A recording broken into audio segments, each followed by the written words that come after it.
Acid ನಾಗನ ಕರಾಮತ್ತು ವಿಶೇಷ ಕಾರ್ಯಕ್ರಮಕ್ಕೆ ಸ್ವಾಗತ. ನಾನು ಹರ್ಷ ನಾಯಕ್. ಈತನ ನೀಚ ಕೃತ್ಯಕ್ಕೆ ಆ ಯುವತಿಯ ನರಳಾಟವೆಷ್ಟು ಗೊತ್ತಾ? ಆ 1 ನಿಮಿಷದ ಅಚಾತುರ್ಯಕ್ಕೆ ಬಾಡಿ ಹೋಯಿತು ಆ ತರುಣಿಯ ಬಂಗಾರದ ಬದುಕು. ಅಷ್ಟಕ್ಕೂ ಆ ದಿನ ಅಲ್ಲಿ ನಡೆದಿದ್ದೇನು ನೀವೇ ನೋಡಿ.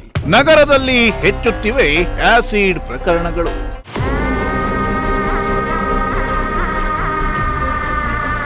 ನಾಗನ ಕಿತಾಪತಿ, ಯುವತಿಯ ಬದುಕು ಬಡೀತಿ.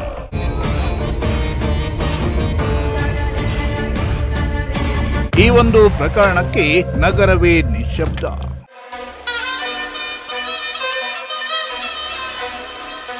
ನಮ್ಮ ದೇಶದಲ್ಲಿ ಆಸಿಡ್ ದಾಳಿ ಪ್ರಕರಣಗಳು ವರದಿಯಾಗುತ್ತಿರೋದು ಒಂದು ದುರಂತ.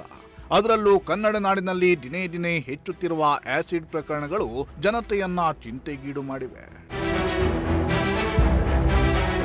ಮದುವೆಗೆ ಒಪ್ಪದ ಯುವತಿ ಮೇಲೆ ಆಸಿಡ್ ದಾಳಿ ಮಾಡಿದ್ದು ನಾವೆಲ್ಲ ಕೇಳಿದ್ದೇವೆ.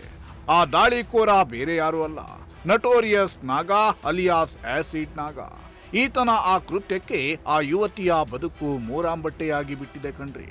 ಅಷ್ಟಕ್ಕೂ ಆ ಯುವತಿ ಮಾಡಿದ ತಪ್ಪಾದ್ರೂ ಏನು ಅನ್ನೋ ಪ್ರಶ್ನೆಗೆ ಉತ್ತರ ನಿಗೂಢ.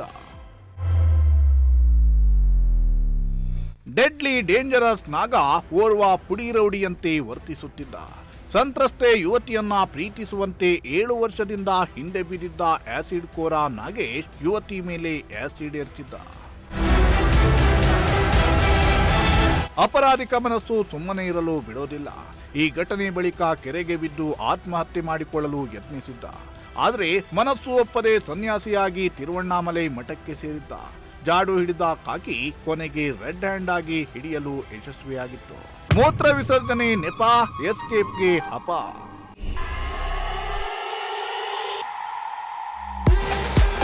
ಕಾನ್ಸ್ಟೇಬಲ್ ಮೇಲೆ ನಡೆಯಿತು ಡೆಡ್ಲಿ ಅಟ್ಯಾಕ್.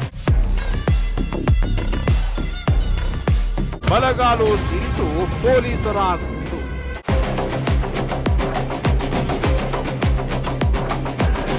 ಬೆಂಗಳೂರಿನ ಕೆಂಗೇರಿ ಮೇಲ್ಸೇತುವೆ ಬಳಿ ತಪ್ಪಿಸಿಕೊಳ್ಳಲು ಯತ್ನಿಸಿದ್ದ ಆಸಿಡ್ ದಾಳಿ ಪ್ರಕರಣದ ಆರೋಪಿ ನಾಗೇಶ್ ಕಾಲಿಗೆ ಗುಂಡು ಹಾರಿಸಿ ಮತ್ತೊಮ್ಮೆ ಬಂಧಿಸಲಾಗಿತ್ತು. ಗುಂಡೇಟು ತಿಂದ ಆರೋಪಿಗೆ ರಾಜರಾಜೇಶ್ವರಿ ಆಸ್ಪತ್ರೆಯಲ್ಲಿ ಪ್ರಾಥಮಿಕ ಚಿಕಿತ್ಸೆಯನ್ನ ನೀಡಿ ಹೆಚ್ಚಿನ ಚಿಕಿತ್ಸೆಗೆ ಬಿಜಿಎಂ ಆಸ್ಪತ್ರೆಗೆ ದಾಖಲು ಮಾಡಲಾಗಿತ್ತು. 1 ನಿಮಿಷದ ತನ್ನ ಸಿಟ್ಟಿಗೆ ಆ ಒಂದು ಮುಗ್ಧ ಯುವತಿ ಇವತ್ತಿಗೂ ಕಣ್ಣೀರು ಹಾಕುತ್ತಿರೋದು ಮಾತ್ರ ಇನ್ನೂ ನಿಂತಿಲ್ಲ. ಈ ಘಟನೆ ನಡೆದು ಕೆಲವು ವರ್ಷ ಕಳೆದಿವೆ.